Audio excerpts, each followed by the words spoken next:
Welcome everybody to the next episode of the Impact Policy Podcast. My name is Sam Johnson. I'm the Managing Director here at Impact Policy. Impact Policy is a social policy consulting firm. We work closely with the public sector around the big pieces of the policy puzzle, and today I'm excited to be joined by an absolute leader in their field to take a real deep dive into what that looks like in different areas too. But before I go any further with that, I want to take a moment to acknowledge country. We're recording this content today on Bidjigal country, and I want to take a moment to extend my deepest respects to our elders, both past and present.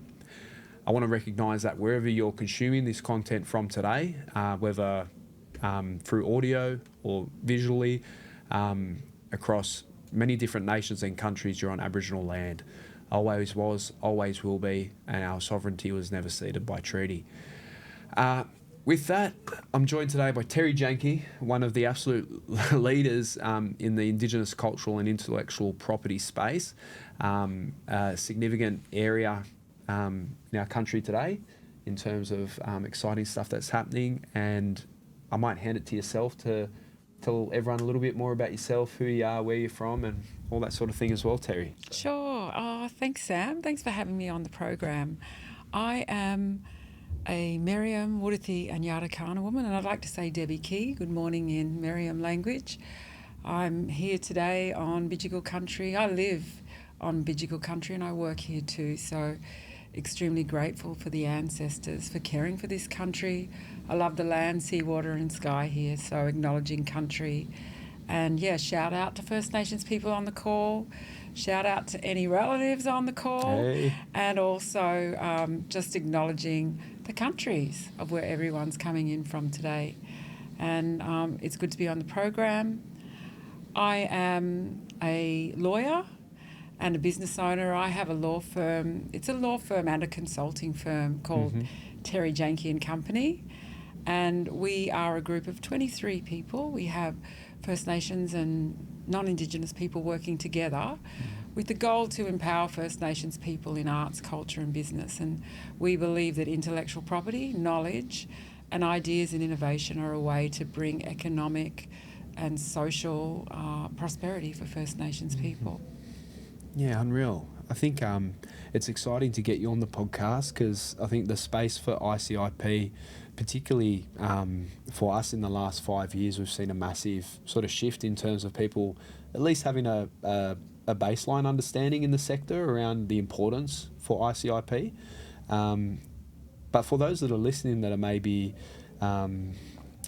sort of, I guess for the most part, our work in impact policy and how we've been following you for so long has really been out of respect for the trails you've blazed in that sort of world. And I know that you do a stack of work in Terri Janke and Company from a consultancy and legal perspective, but in that ICIP world, you're very much regarded as, a leader in that sort of space. But for people listening that maybe aren't as familiar with what ICIP means or is, are you able to just give a maybe high-level overview for somebody listening? Because I think we'll probably dive a bit more deeper in this yarn around some of that sort of stuff, but maybe just to set a bit of a tone for what people can expect.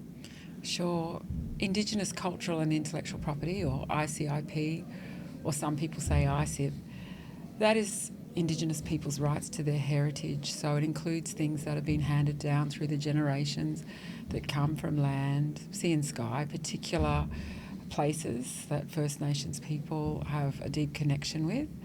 And it's a living culture. It's the practice of culture that we are asserting roles and responsibilities. And it's constantly nurturing and developing. So it includes things like knowledge of country, art, story, song, music, cultural fire management practices, for example, bush food knowledge, and it includes songlines, stories of place, and it might include weaving techniques of baskets or, etchings on possum skin cloaks. It's those sort of cultural heritage items that we as Indigenous people, Aboriginal and Torres Strait Islander people from Australia, express our culture. And why it's really important is because I guess so much has been taken by First Nations people. Absolutely. We're talking about loss of land, loss of connection to places. The knowledge and the story, the languages, the songs become important for us to reconnect with and strengthen as part of that cultural practice to speak for country, because that is the practice of culture. And so Indigenous cultural and intellectual property rights become a way of First Nations people connecting with culture, making it strong, protecting it from appropriation and misuse and distortion. But there is also the economic opportunity that's there, that if people are using knowledge, and they are, there are people coming, they want to do research, multinational companies want to research plants for their medicinal value, seasonal knowledge being applied within government spaces. Those sort of things are ways that outsiders are wanting to use knowledge. So it can bring about opportunities for First Nations people economically, but also to build their technical skills and, you know, a base for them to form their social structures. Absolutely. I think that's a really clear and a really deep explanation of what ICIP is and why it's so critical for our people. And I know that's going to be really valuable for a lot of people listening that are at that stage of understanding that more deeply. Can you talk to us about how you got to sort of here? So, like, what did the how look like? Because I know we talked a little bit about some of your journey, you know, in the PhD world and before then. But yeah, how did you get to this space doing what you're doing now? Yeah, well, it was a long journey because I moved to Sydney to do my PhD. Sorry, not my PhD.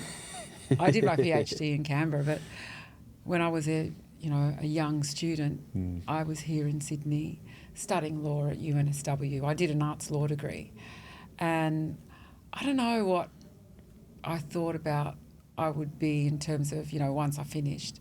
But I remember struggling with that concept in the early days and thinking I might be working in the courts as a criminal lawyer, or I might be working in land rights. And I went to law school pre-native title. So that was like a pathway that I thought that a blackfellow lawyer might work in. I certainly didn't really understand commercial law. I'd seen, you know, LA law and television programs that might have touched on that with fancy lawyers in courtrooms and driving, you know, fast cars in swanky suits. Totally. But I still couldn't see myself there. So I got to about third year and dropped out of uni. And I went to work in the Aboriginal and Torres Strait Islander Arts Board of the Australia Council, now Creative Australia.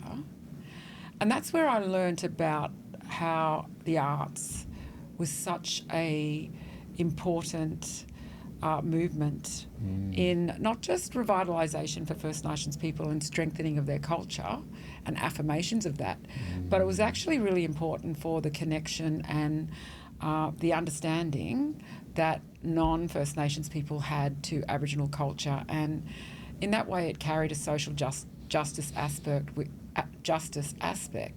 which I wanted to engage with as a lawyer, because that's why I studied law. I wanted to make a change, but I couldn't see myself doing criminal law or land law. And then this awareness hit me when I was watching people, Aboriginal people, have their exhibitions overseas. First, you know, Aboriginal people getting international solo exhibitions. There were people writing books, stories of their family. There were dance companies starting, theatre productions. And this was really exciting. I loved it. But at the same time, we were seeing copyright rip-offs, you know, the sort of copying of Aboriginal art being reproduced on T-shirts and put on carpets where they'd be walked on. And, you know, that was not really respectful of the story or the dreaming stories embodied in those carpets. And you could see that people were, Aboriginal people, wanted to share their culture and their cultural works, but it was exposed to theft and misinterpretation, derogatory treatment, where people would think, oh, I can just take this. It's free and I can alter it and make it a product And it basically severed the control of that First Nations person in sharing their cultural item, which was a really affirming act. Absolutely. But by putting it out there, it was being basically misappropriated. Yeah. So I learned about copyright law while I was there. There was a group of, I think they were from the Australian Copyright Council. They spoke at a lunchtime seminar, and I thought, wow, this is really useful. This could be something that I could take and protect First Nations people's rights to their culture. Yeah. And there were gaps. Like, I could see the gaps in the law, but I thought, I'll go back to law school and do that. And at that time, the Mabo case came out, and I sort of got, just that reignited faith in the legal system, which I'd lost when I'd left. And I thought, oh, well, I can go back and use the law as a spear. It doesn't have to always be something that's oppressive for First Nations people, in that the law always interacts with us.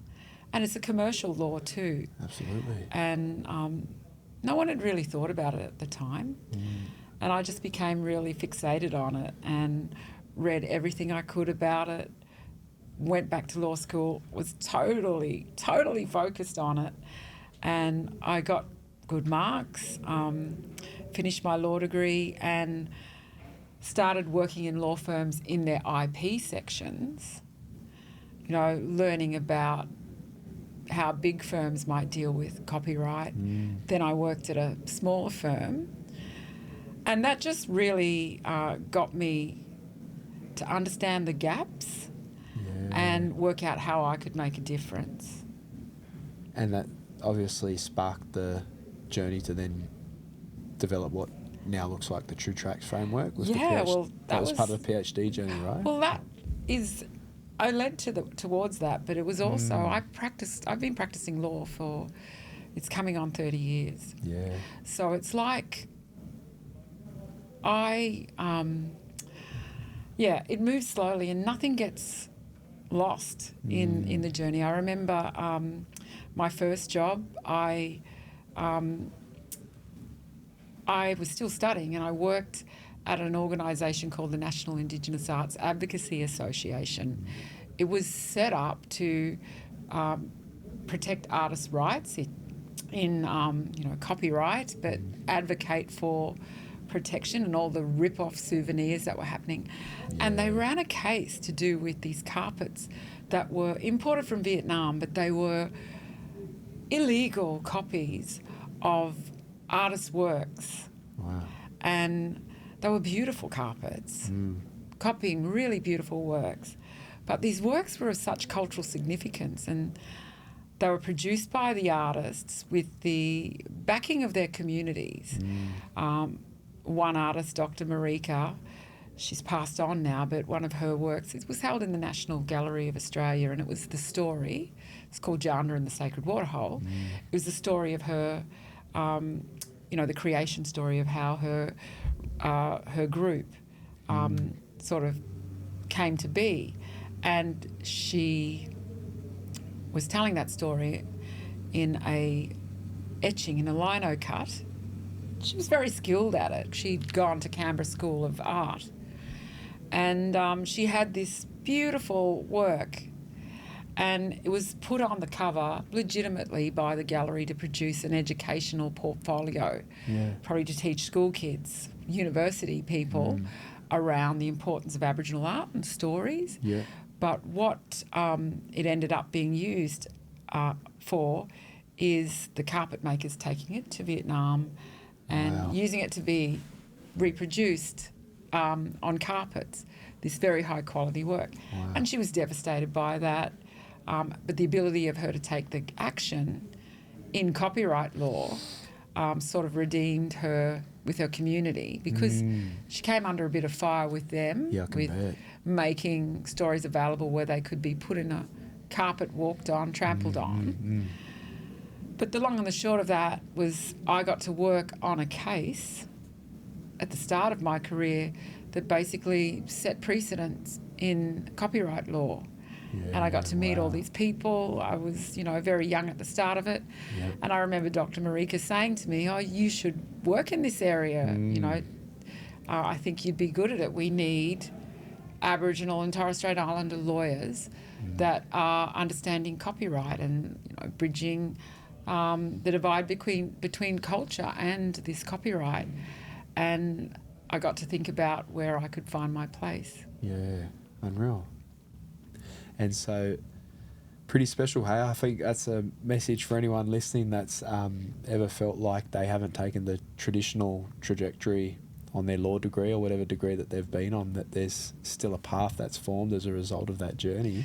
Absolutely. You can take your time, you can form what you want to do. And it was at that moment when I learned about that I got the passion for it. And so I've been really building off that spark ever since. Absolutely. And I love that thread around you found that social justice spark in that law journey. You talked about like social justice was a big motivator. I always wanted to do that. Like I always wanted to do that as a teenager when I wanted to be a lawyer. But I don't know whether I thought I was not gutsy enough for criminal law or, maybe I thought that land law would be too complex or for me, maybe as a young black woman, I wouldn't be able to move in that space. Yeah. And, there were limitations with those laws.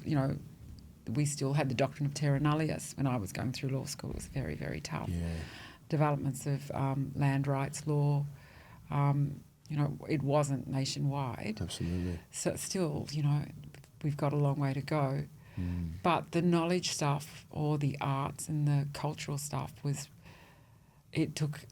I really connected with it. And I suppose it is, by virtue of my family also being connected with wanting to be, we sing, we perform, we come from very strong storytelling family and culture. Absolutely. We're not artists, but we certainly appreciate the stories that are embedded in there. And definitely, I think for me, as in my own family, and we moved from the Torres Strait or Eastern Cape York to Cairns and then to Canberra and then to Sydney. There was always that yearning to want to be connected to culture. And story was that, and music and art. Absolutely. And I was always proud to listen to other people talk about how they loved art and culture and their connection.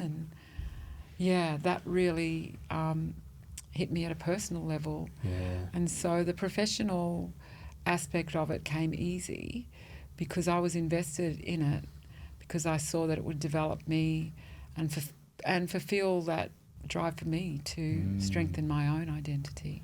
Absolutely. That's beautiful. Are you able to sort of, so you found through that journey that there was a gap and copyright was a opportunity to maybe address some of those gaps for our people in that sort of space? Yeah, but there were gaps in the copyright law, and it's it often because it's a right that you get. You don't have to register for copyright. There's like laws that say who owns what. When I guess a piece of knowledge or a story is captured, whether it be in art or recording or written down in a book, that's when copyright's created. It's that material form. So when we're dealing with knowledge or art, cultural expression that comes from, we practice culture by telling and retelling this story, whether it be in art, song or dance, and that story belongs to us as a cultural group. It's a bit different from a material form right. So that knowledge is held in someone's head. Yeah. And it might be orally related. It might be really old, so it's not going to meet the copyright requirements of, well, one, material form, and two, that it's created by a living person or someone who has passed away in the last 70 years, because copyright has a limited period of protection. After that, it's in the public domain where anyone can use it. So if you think about that, old stories and songs about country might be, recorded on rock art that are 6,000 years old, no copyright. Who created it? No one author. Or it's like culturally related through generations. There's a collective there. It might be that the ancestors gave us that. There's no person that can be named. Yes. Now, so it doesn't fit into that sort of way of thinking that copyright is looking for a known author. Has to be, created by someone that's a living or alive in the last 70 years, and that material form. And so what was happening, that copyright was vesting in people that would come in and write the stories. So it might be anthropologists, researchers that would write down, come and speak to blackfella somewhere, and then they would end up being the copyright owners of the story. Old anthropologists taking recordings would then own, might have language and story in it. Could be sacred story. Hey, it could be films about ceremony that are sacred, and people come in, put the camera, and there was no free, prior, informed consent, perhaps. So now those stories become property of the person who wrote them, the filmmaker, the recording person, and they're held in archives, who also have an interest now as the people that have collected that content. And so what does that mean for Aboriginal and Torres Strait Islander people now, the descendants, as we try and practice culture? These cultural artefacts become really important for us to connect with, and it's for us to interact with them, to give them that living aspect of cultural practice that we need to do. And so hence the call of Indigenous people for Indigenous cultural and intellectual property rights to maintain, control and protect all of that content, whether it be, as I said, like all of those knowledge of art, song, story, documentation of someone's life even, or all the records that people have taken around plant knowledge that might be held in libraries or archives, or universities are collecting this. And these all become important for First Nations people to think about now, as people are collecting it now. We're having a lot more Indigenous people calling for ICIP rights. But then there's a whole lot of stuff that's already collected, that legacy material that we're saying, collections, libraries, galleries, databases, get into line, because we have a right to have a say in that material. Absolutely. And government departments too, because they hold a lot of that content and they're still collecting it. Absolutely. Yeah, it reminds me a lot of the... we did a lot of work with the Aboriginal Languages Trust when they were established, and we worked with yourself as well back then. And and that was probably my first deeper professional dive into that sort of world. And I remember the stories from our language teachers, from that were out on country, that were sharing examples of them having shared story around language, and for those stories to then, there was one example where that those stories were shared to a non-Aboriginal student that was spending time out there with that community, and then that person wrote a book, a children's book, based on that story. And I remember Aunt asking about, her rights, and it was that exact learning around the copyright ownership then sat with that person who wrote that stuff down, because it was an oral story that was shared by Aunt in that situation. And that sort of really helped me understand the gap or where the significance of the True Tracks framework comes in, if I'm right with how I'm talking to it, because a big part of that as well is how we start to build our communities' understanding of their rights and their free, prior, informed consent, and their agency around how they control and their ownership over those rights. Is that correct? Is that sort of where you got to with the True Track sort of journey? Well, that's it, because you're seeing the gap in the copyright law, and your example is a good illustration of that someone can hear the story, it's orally told by an auntie, and think, yeah, that's great, pretty unique. There's a market for Aboriginal storybooks, for children's books. I'll write it up, and they can, and tell their version of the story. but they have no cultural belonging to that story. Whereas in the environment where it was told, that Auntie told that story, she's custodian of it. But this other person that writes it down is sort of doesn't have the cultural connection to it or permission. They don't actually break any copyright law there because they can do that because Auntie's story was told orally or maybe they told it in a different way so they can create their own copyright. So there's a big gap there.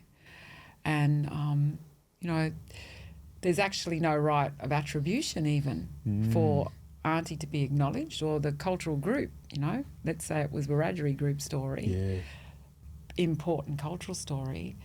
This new writer can claim it as, you know, their story. Yeah, wow. And this is where the gap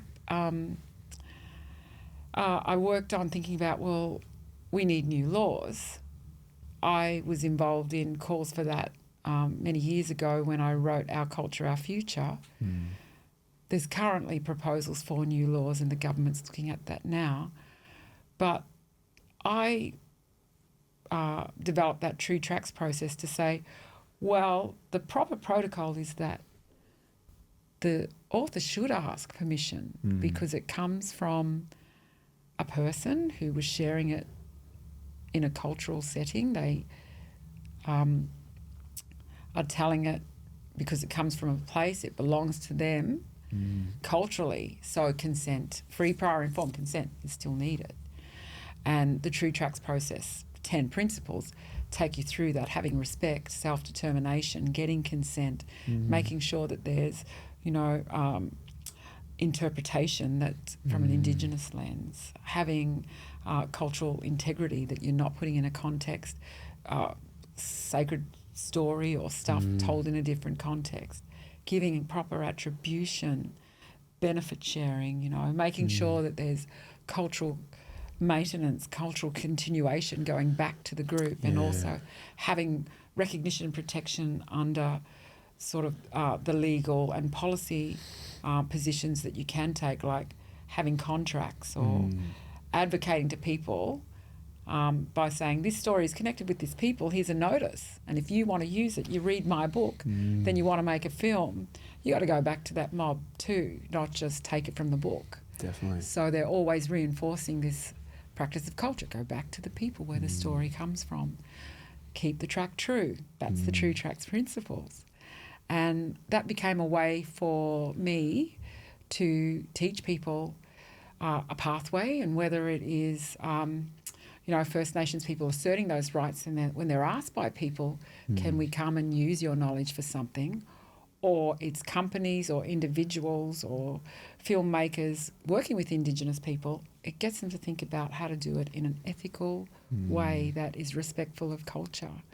And it's been really successful in that. I have a book, I've done a PhD on it, and I think it could really be the formings of law that respects Indigenous cultural and intellectual property. Absolutely. I couldn't agree more. I think for people that are listening as well, if you haven't checked it out yet, you need to check out the True Tracks book. Not just for I think one thing that I think is really valuable about it for how we think about Aboriginal affairs policy more broadly, even outside of ICIP, is the framework itself just provides a really clear sort of ways of working in terms of principles for engagement with our communities within and outside of ICIP. So I think for organisations, for teams, for you know, non-Aboriginal professionals that are maybe on that journey around how to work well with communities in a proper way, I think so much of those principles really translate to that work as well. And so I think there's so much value in that True Tracks sort of work that is going to reap benefits, you know, within ICIP, but more broadly as well. Yeah, thank you for that. And I find, I mean, when I first started, I would be, you know, trying to articulate the why. Why do people need to do this? Protecting culture. You know, it's about allowing First Nations people to practice culture, but stopping this, the false culture that can go out there that people aren't, Aboriginal and Torres Strait Islander people aren't in control of the dynamic. And then that, you know, the benefits for First Nations people of being able to share in any income streams that come from the use of their knowledge. So I'm trying to teach people that about the why people want to strengthen that culture and the connection that Indigenous people have to all that heritage. And that, you know, there's the lack of the legal protection.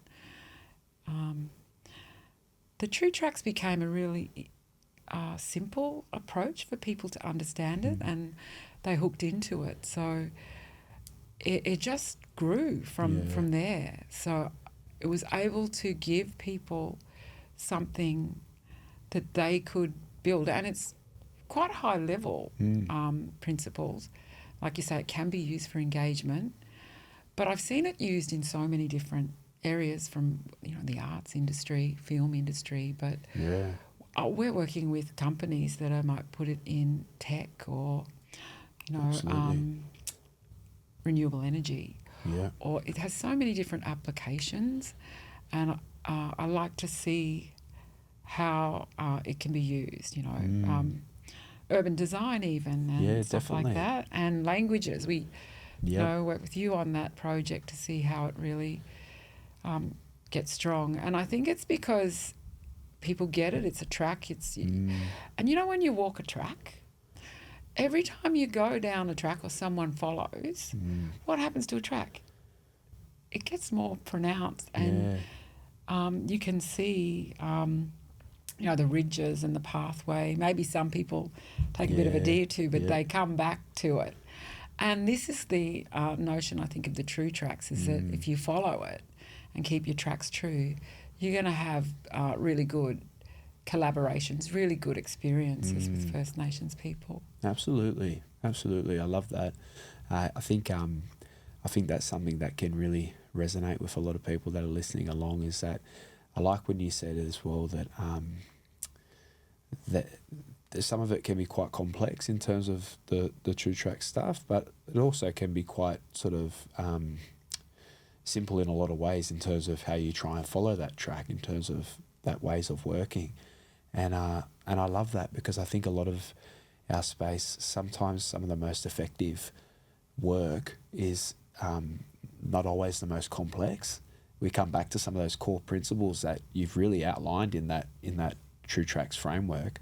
I think that really grounds us in how we move forward in a lot of this sort of stuff. And you like your company and mine top and tailed a project with Department of Planning and Environment a year and a bit ago, and I think you mob wrote the policy and did the front end work, and we did some engagement work post policy around because it was such a large cluster at that time, trying to understand.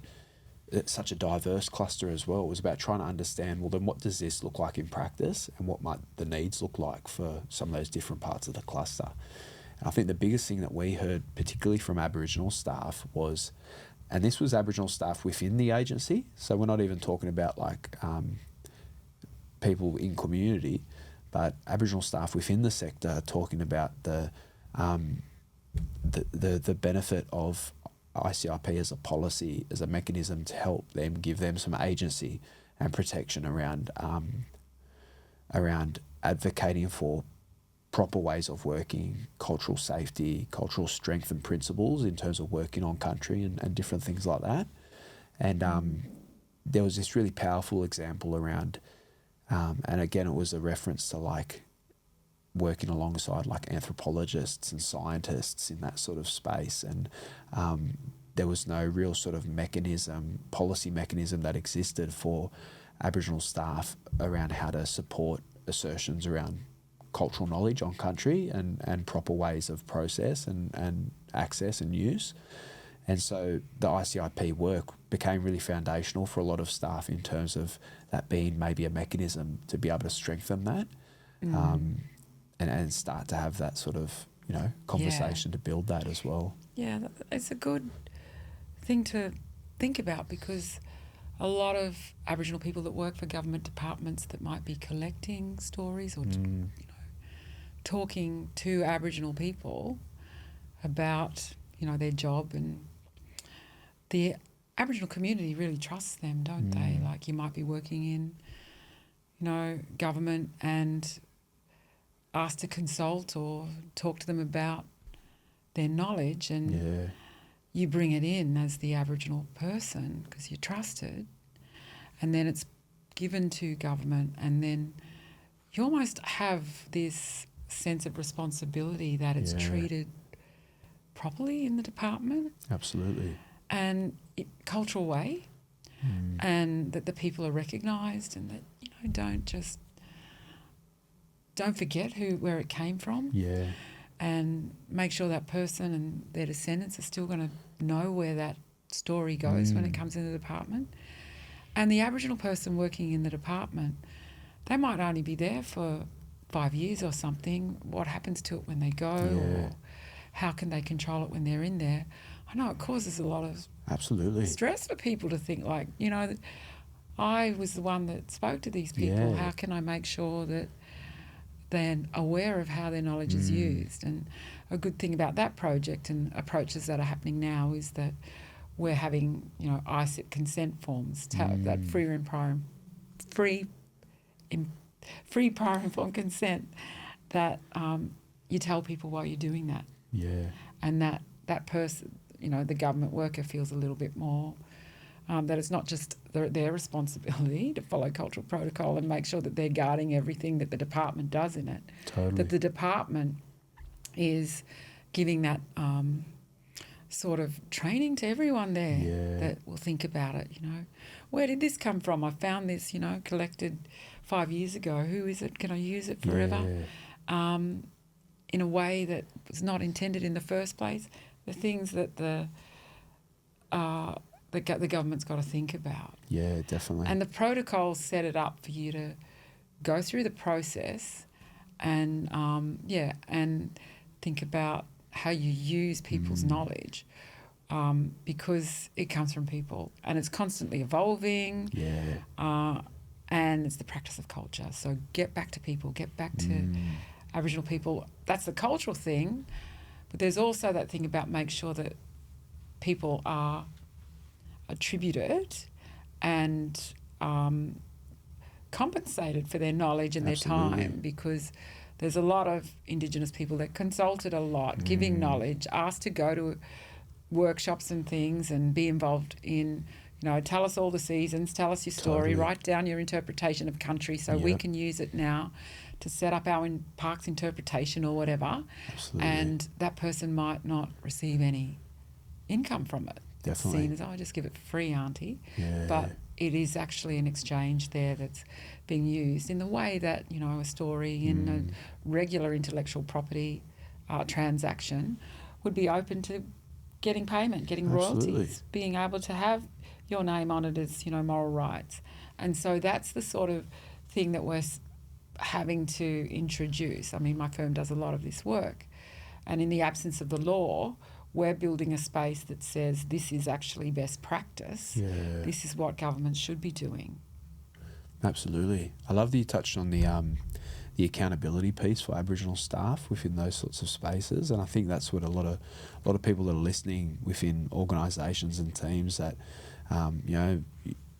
might be working alongside Aboriginal staff and doing that engagement work and doing that sort of data collection work or whatever work that might look like with our people and communities, is there is that real shared accountability. Like, as Aboriginal people, we have accountability professionally, but we have accountability culturally, and use that example of, like, they might only be there for 5 years, but that accountability piece around that cultural knowledge or exchange will likely sit with that Aboriginal person for as long as that information exists within that space and place. So there's an extra weight on Aboriginal staff within this space to really make sure that this work is done with integrity and is done in a proper way, because they know that they will bear the weight of the outcomes of that not being done proper more than probably the organisation further down the track. And No,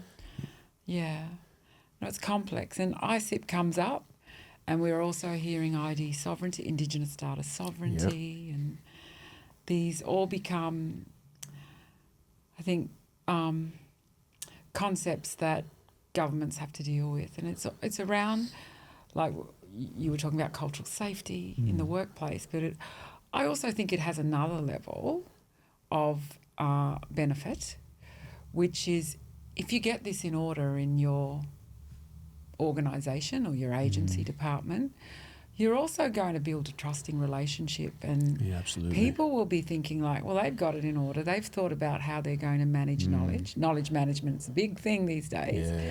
You know, they've thought about how they're going to manage it, and therefore I'm okay to sit down with them or engage with them, and I will share more information because I have that faith.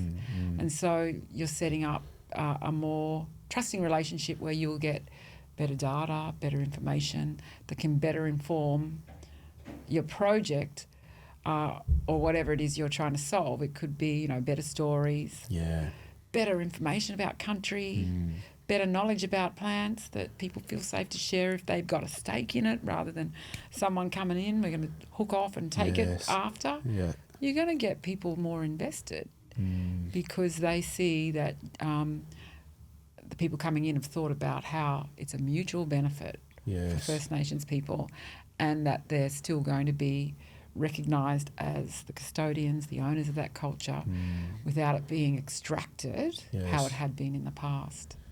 You used one word there, everything you said there, I just loved, but you used one word there that I think people can listen and take away, and it's relationships. And I think everything comes back to that piece, right? And you also used about you know, it's not about thinking about this like transactions. It's about, you know, agencies and organisations thinking about really strong relationships with communities. And I think if you have a foundation that's built on really strong relationships with our people, our communities and country, then you know, ICIP work will start to embed as part of that relationship journey that you go on. But if you're trying to, you know, develop an ICIP agreement or protocol process with a community group outside of any existing relationship that might exist, doesn't mean that you can't, you know, develop something like that and it can't be valuable. But I think the real strength is actually in the investment in like strong relationships with our communities as the foundation, and then that other work comes in as part of that process, right? Because we know that as well is culture is fluid. It's not a transaction. It's not, you can't write one agreement and then that's it forever as well, because communities change, families change, country can shift depending on a range of different things. Stories might, there might be different interpretations of cultural stories based on different family groups or dynamics and different things that are happening as well. And so there really needs to be a strong relationship and connection between organisations and communities, because if you don't have that foundation, it makes it really, really hard to navigate, because then you just making decisions based on, you know, independent agreements which aren't not valuable, and they're part of that process. But without that foundation, you know, you're really missing a strong opportunity to be doing this work with the most sort of integrity with our communities as well.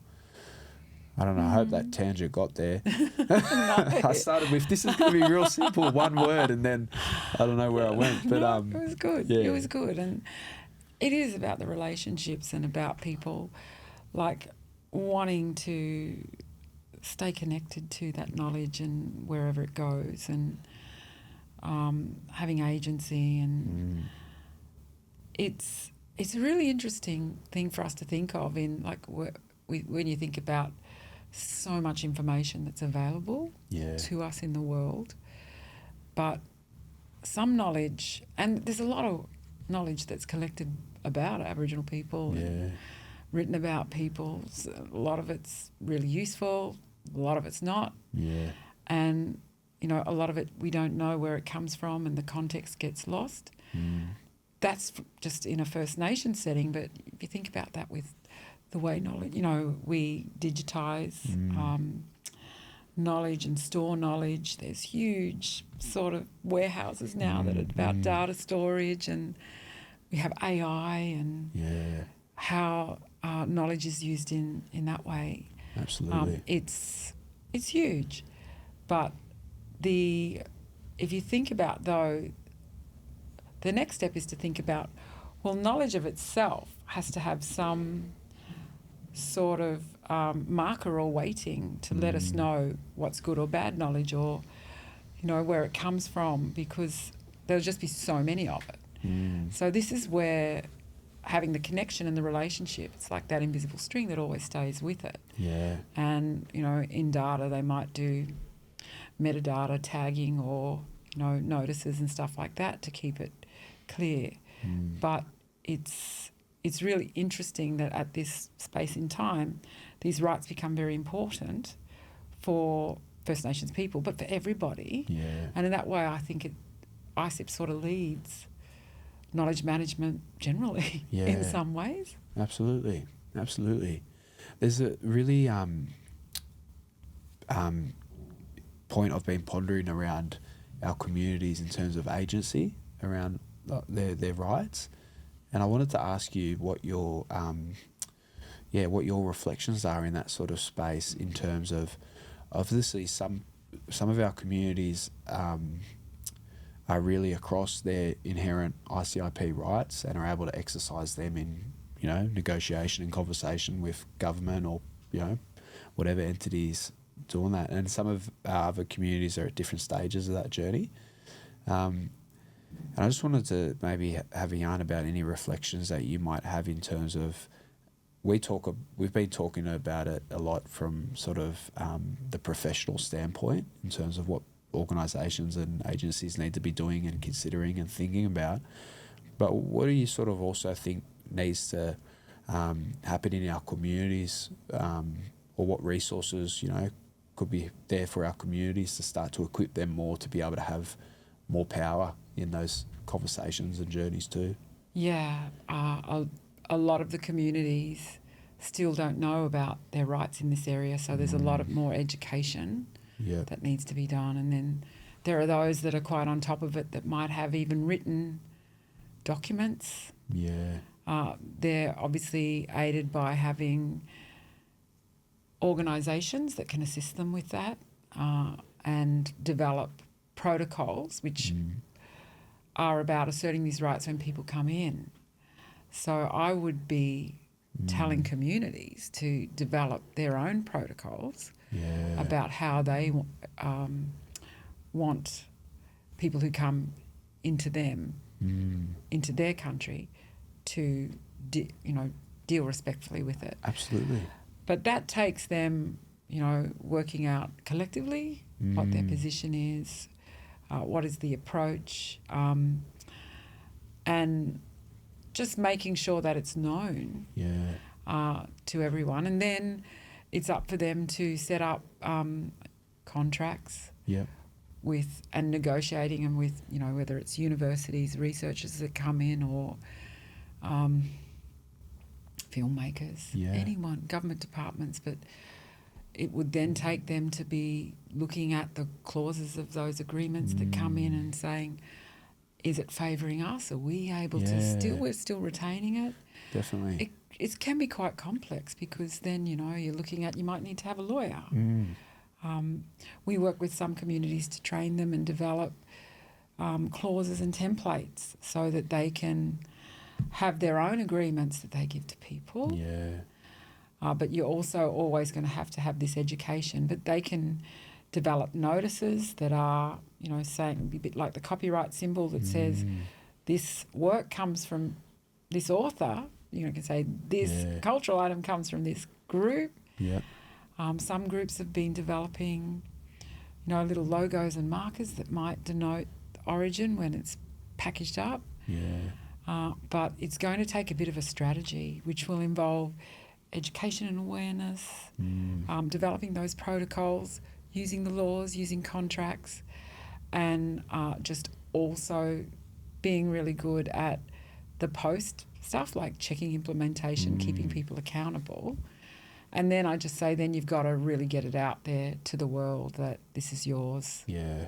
And because sometimes it's not the first person that you share with that is the one who uses it inappropriately. It's the person who is the next one in line. So how do you do that? You got to get out there, and it's really difficult. Absolutely. And we do need laws about this, but there are some communities who have managed to really advocate really well for their position, and people know that they have to come back.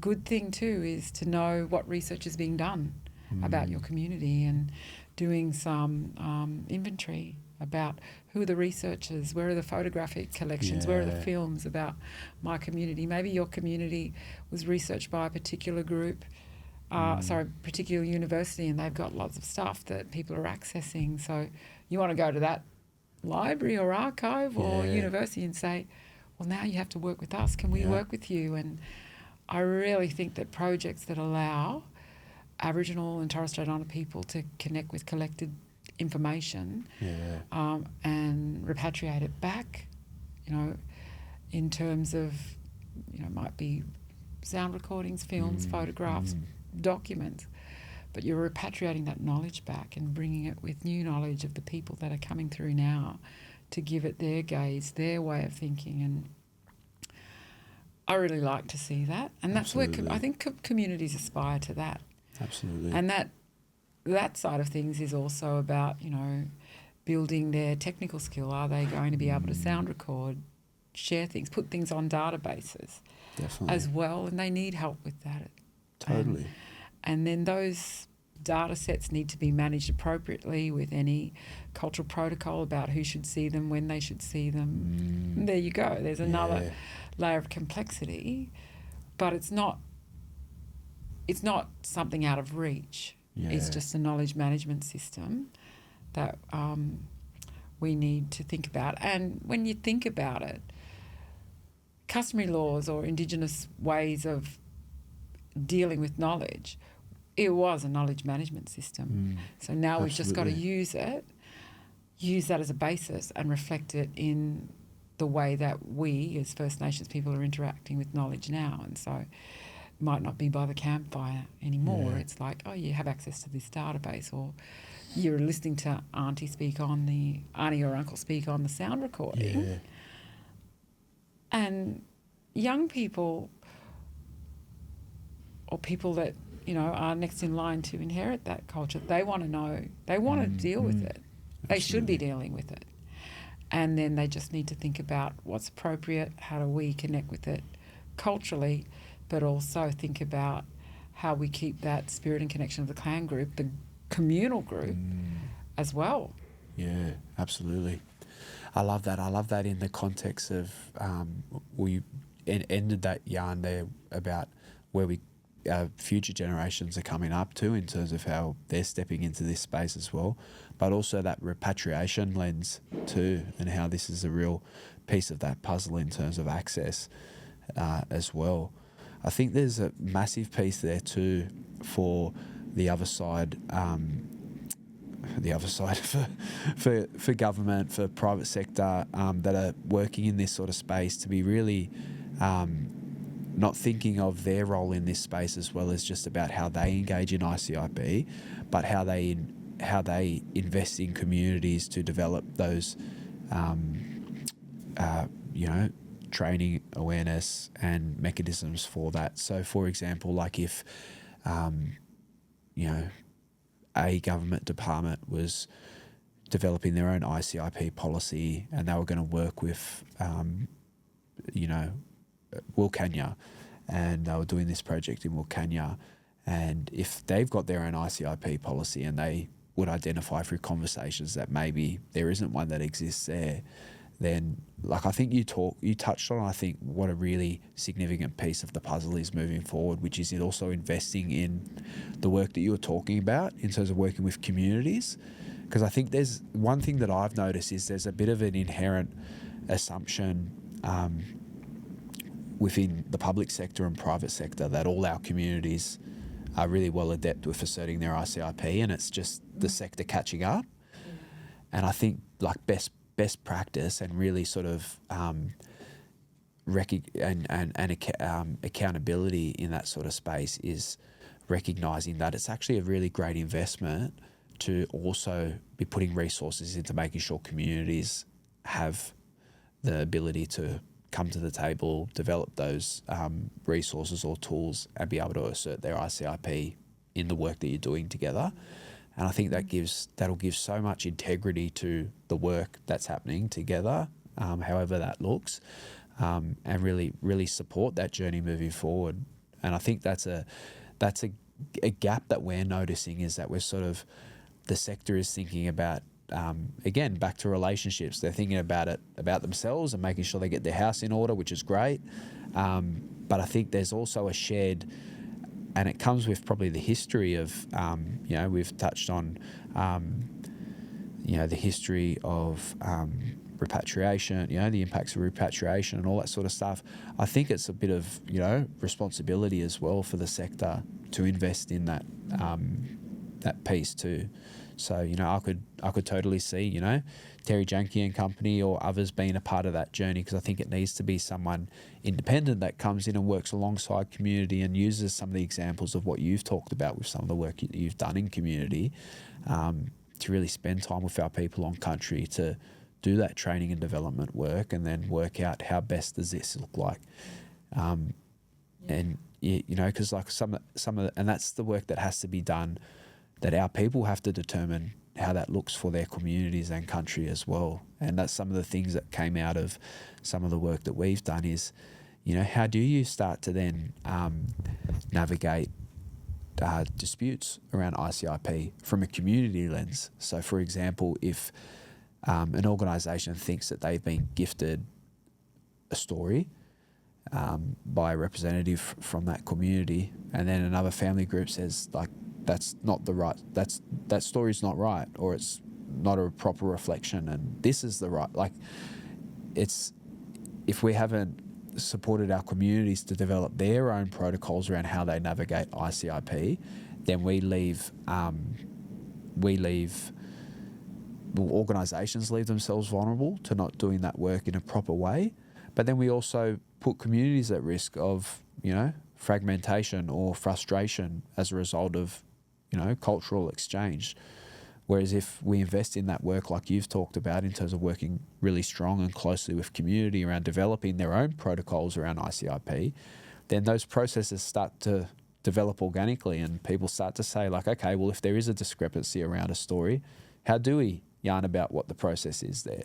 And if there is a discrepancy, then maybe that story's left and we don't touch that one, and we think what else might be more appropriate in a space like this. But if those mechanisms don't exist, that's where the friction can come about, eh? Well, yeah, you got to be able to have those discussions. I don't think, I guess First Nations people within groups had that discussion before, but maybe at a point in time some communities know who can speak for that cultural place, story related to the place, or pieces of knowledge have those custodians, Yeah. And that's good, but there are others that need to develop that, or it obviously depends on what the piece of knowledge is, or, who can speak for it. But I think people are having those dialogues. People are creating, the projects like that are happening. We are working with projects like that. Yeah. And those dialogues have to be worked through. And the more sensitive ones, I would say don't go there while all of that's happening. Yeah. People need time. And it's that talking to everybody and saying, making sure that it's understood, that process that needs to be gone through. Yeah. But in our work, I do see a lot of communities who are getting involved in developing, I guess, inventories of knowledge, or thinking about it, how they can protect it or put it together, because It's been scattered all over. Yeah. But they actually do need a lot of resources. You need people that can go into those places. And I think it should be for collections to openly, prepare to enable that to happen. Definitely. But at the same time, they've got to think about their cultural, the cultural processes that that the person coming in to access the knowledge has the consent of the group, or that it's done in a right way. Definitely. And I can see really good projects coming from there. You've obviously been working closely in this space for some time. Can you talk to us about any examples of when you've done work in this sort of space and it's been done really well with a client? Not specifically, you can just talk generally, but just about, what are some of the conditions that set up an organisation to do this work really well? And then maybe if you've had any experiences when you've done this work with somewhere and maybe that hasn't been the best sort of conditions to do that work sort of well, and just maybe what people might be able to take away to really understand how they need to be approaching this work, what they need to be investing in, if they're ready to be doing this, or if what that needs to look like, and anything like that. Yeah, I think the work that we do is where it's been really helpful is setting up those frameworks and to enable people to understand firstly, and it might involve a protocol. So let's say it's a language centre. Yeah. We would be getting them to think about what's the process of when we collect someone speaking language, recording it. Let's think about who owns the copyright in the recording. Let's talk about who owns the story that's embodied. Let's talk about the cultural and intellectual property of that language. Yeah. So then we would work with the language centre to think about that, and they might have forms that lay that out clearly, because that might give copyright to the person who's speaking, which you'd have to do at law to vest ownership in that person speaking, because copyright assignments require writing. Yeah. And the general position is that the person who's making the recording will own it. Like, for example, the person who set it up and did the recording. So if you want to have the person who's talking the language, the owner, you need to have that. So that's just an example how we would work with people to understand the law, understand the protocol, who owns what. And then when it's put in the collection, they've got to think about, how they tag it, maintain it, manage it, under any conditions that person might have. We might also think about, this record's been created, it's going to last for a long, long time. If that person passes away long term in the future, who's going to speak for that family member? How do they want it to be dealt with? So you're talking to these people about how you're using that information all the time. So we've been doing that with language centres for them to think about it, and it's been able to set that groundwork, and then if that person consented for the language centre, the Aboriginal Language Centre, to make resources out of it, which is a good goal, because the language centre is collectively about managing and maintaining culture through language. It can be the authority that creates the resources and what have you. And then you've got to think about systems about who can use language commercially. Like, for example, language centres might be asked by other people not connected, can I use language for trademark or brand or something like that? Yeah. So we help people think through that. Is that a licence that needs to be obtained, and permission? And have you thought about that you're using it in a way that's not derogatory, using a sacred name for something that might be irreverent? Totally. And it's those sort of systems that we work in. Definitely. That's I can see that whole, following the life of a piece of knowledge, going through it. Massively. But we would do that that's with working with Aboriginal community controlled language centre. But we might work with health organisations too if they're building their own databases and using knowledge, whether it might be nutritional value of plants that they're taking and recording. We've been able to work with that and build systems for them to think about how they deal with the ICIP. And, we've worked with Aboriginal women ranger groups that have been collecting plants and making, balms and stuff like that for sale. Yeah. And they're doing research on the veracity or the, healing properties of the plants that they're working in, but help them protect that knowledge, keep it confidential at a point where they're doing all the sort of deals with potential distributors of products that might have that plant in it. So that's all based on a protocol or a recognition that group of women collectively working on country should be the ones to make decisions, and they're going back to their community about how that plant is commercialised. Absolutely. And that could be anything from the name that they choose to name the product, to the people that are involved in the royalty stream, to them being able to make decisions collectively. We do also a lot of work around the cultural governance of it, and that works well. And when things, examples of where things go wrong, it is when people don't understand or aren't given enough information around how their knowledge is going to be used. Yeah. And they might misunderstand that, this knowledge, I spoke here, but then now it's going to be used for this big film that I didn't know it was going to be doing, and it's now, going through the education system, and I didn't know it was, or it's not suitable for teaching in that particular setting. I'm being very, sort of general about the concepts, but you can see if it's not understood at the outset that it can go wrong. And what's the problem is it's always hard to wind back something. Like if a piece of knowledge goes out when it was supposed to be secret or sacred or not meant to be published, it's really hard to rein it back in because it's out there public. Definitely. So those things can be hard to deal with. And of course, we don't have the law to deal with taking any action when bad things happen at the moment. Yeah. We're hoping for a law to come into place. We only have contracts. Yeah.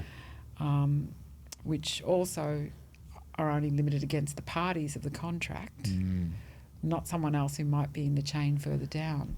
So it's a bit of a minefield. Totally. So we've got to work with First Nations people on contracts, on labelling, on systems of trademarks, certification marks, geographical indications, to make it valuable for those people who want to use it further down the track to always come back to the people, come back to the source, the origin. And we're seeing changes in the law being brought into place, hopefully. It's exciting. Last year, there was an international treaty that came through, which was in the intellectual property space.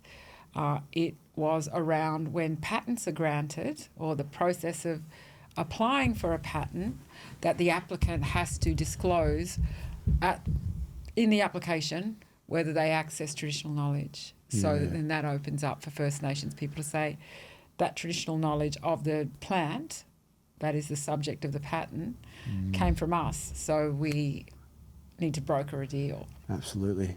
Yeah, game-changing. Yeah, it's good. It's cool. It's good to see that. Still a long way to go. Absolutely. But the movement is there. I could yarn to you for so long, honestly, and I knew we were going over time. We're at about an hour and 15. Oh, so that's I a lot. I won't keep hey? you much longer. Nah, it's so good. No it's one so will listen good. if it's too long. Nah, no way. But I won't keep you too much longer. I might just touch on a couple of things before we wrap up. But no, honestly, it's always such a good yarn. But I think one of the what I wanted to say was around a lot of that stuff you were talking to, I think reminds me of the principle of being really trauma-informed in this type of work. And you touched on a couple of language examples. And I remember, those instances that we've talked about in this yarn today, how much that reminded me about how whilst this is strengths-based and rights-based in a lot of ways with this work in terms of what we're trying to do and what we're doing, it's really important for people listening that are engaging with this work and doing this sort of work to be taking a really trauma-informed way of treading gently with our people too, because we have touched on a lot of pieces of this puzzle that are really challenging to navigate, particularly when our community might realise that they have given away knowledge and that they might not have a legal remedy to rectify that, and different things like that can be challenging and are hard to navigate too with our communities. And so I think whilst this is strengths-based, positive, rights-based work we're doing, it is important to make sure you build those conditions for being trauma-informed, because we are talking about a space and place where our knowledge has been extracted for a long, long time, and our culture and rights have been extracted for a long time without any sort of thing in place. And whilst we are seeing much progress and we are moving in the right direction, it's still some journey that we've got ahead of us too. Yeah. And it can be very frustrating, causes a lot of anger, a lot of sorrow. Yeah, you need to be really aware of it when you're doing that, and it can fracture communities. So you want to be informed and make sure that you're doing it the right way, because you just don't want to contribute to further devastation of culture. Yeah, absolutely. Conscious of time, we've been going for about an hour, 15 minutes, and this has been such a really valuable conversation, I think, for the sector, no matter what stage they're on in terms of navigating ICIP. And so I know that's going to be something that's really valuable. But do you have any maybe final messages or thoughts that you might want to share with anyone listening in terms of where to from here, or things to think about in this space? Yeah, I think it's around the potential laws that are coming up and thinking about where we're going to. I wouldn't want to see a law be a minimum standard sort of thing. And we've always got to try for best practice. And we don't need to wait for the law. So I would be telling people to be looking at and engaging with these principles, trying to understand Indigenous cultural and intellectual property and learn as much as you can, but understand it's a developing space. It is something that's internationally a problem too. So we're seeing, World Intellectual Property Organisation, Convention on Biological Diversity, those spaces looking at it too. So think about that. But at the heart of it, it is about respect, really. And I think about how you would want knowledge. When someone tells you this is really good knowledge, this is really important, this is something that you need to understand and really safeguard, how we, as the people who carry that knowledge, take on the responsibility for it. Yeah. So if we follow that respect and that pathway of, being true to the source of that knowledge, we can do so much to, just enable a better future of where that knowledge ends up, to solve problems from anything from climate change to food security. Absolutely. To better stories. And then you become a person in that chain. You become part of the story in a way. So I always like people to think about, well, look at what you've done. Thank you very much for enabling that cultural knowledge to be practiced and given that specialness, because in that way we acknowledge its source, but it's a benefit for everyone. Definitely. Beautiful. And if there's an organisation or professional that's listening along now and they want to maybe look at how they can understand ICIP more, or maybe they're doing work with a community coming up and they're trying to think about how their organisation can do this work better, how best do they find out more about yourself, your team, where do they go to, all that sort of stuff? Yeah, well, come to us. We do regular workshops online. We have one every 2 months, the True Tracks workshop. It's very well attended. Yeah. A small group of people come and do a 4-hour session online. And we get invited also by Indigenous organisations, departments and that, to do in-house workshops to teach people. We work with them to develop their own protocols. We also develop contracts and templates and advise them and their advisors on that. And we have a bi-monthly Lawway series, which is a lunchtime yarn with one of the members of my team about an area that they're working on. And coming up soon, we're going to be talking about publishing and what that means to use, to capture cultural knowledge in story and publishing agreements. Unreal. Well, hopefully me and some of the team can try and get along to that. Yeah, that'd be mad. Good. Love some of that. All right, well, I just want to say thank you so much. Personally and professionally, I've been following you for a long time. I've got so much respect for yourself and the work that you've been doing. And any time I get to share space with you and listen to you talk is always a privilege. And I always feel like I walk away so much better for it, professionally and personally as well. So thank you so much for carving this time out of what I know is a busy schedule for yourself and sitting down having this yarn off your own time for the sector and people that are going to take so much away from it as well. So yeah, thank you so much.